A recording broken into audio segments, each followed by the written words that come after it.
جی آفتاب صاحب کراچی سے پوچھتے ہیں کہ اللہ نے مجھے بیٹی سے نوازا ہے اور میں نے اپنی بیٹی کے لیے دو نام سلیکٹ کیے ہیں، ایک فاریہ نام اور دوسرا ہمنا نام۔ ان دونوں میں سے میری بیٹی کے لیے کون سا نام بیسٹ رہے گا؟ میرے بھائی، فاریہ نام کچھ درست نہیں ہے۔ اس کی وجہ یہ ہے کہ اس نام کے معنی میں اختلاف ہے، اچھے بھی معنی ہیں اور برے بھی ہیں۔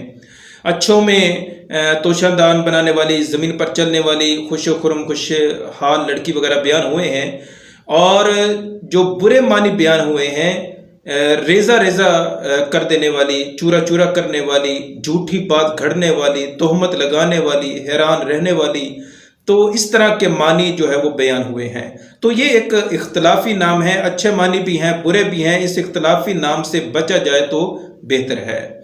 دوسرا، آپ نے جو ہے وہ ہمنا نام کے بارے میں پوچھا ہے، تو ہمنا نام جو ہے وہ ہمنا نہ رکھا جائے بلکہ ہمنا رکھا جائے، زبر جو ہے وہ لگایا جائے۔ اس کی وجہ یہ ہے کہ یہ ایک صحابیہ کا نام ہے ہمنا، اور بہت ہی زبردست نام ہے۔ تو اس جو ہے وہ اس نام کے معنی بھی اچھے ہیں، انتہائی سمجھدار، ذہین، عقل مند، اور طائف میں انگوروں کی ایک قسم تھی جن کا کلر جو ہے وہ سرخی مائل تھا، تو ان انگوروں کو بھی ہمنا کہا جاتا تھا۔ تو ہمنا جو ہے وہ پیش نہ لگائیں بلکہ ہا کے اوپر زبر لگائیں، ہمنا، تو یہ نام جو ہے وہ بہت بیسٹ رہے گا اگر یہ نام رکھا جائے، کیونکہ صحابیہ کا نام بھی ہے اور اس کے معنی بھی اچھے ہیں۔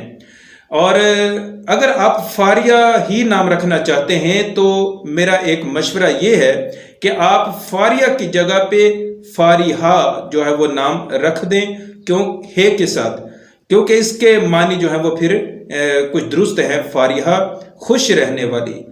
تو باقی اللہ تعالیٰ سے دعا ہے اللہ پاک آپ کی بیٹی کے نیک نصیب بنائے، اللہ پاک آپ کی بیٹی کو نظر بد سے محفوظ فرمائے۔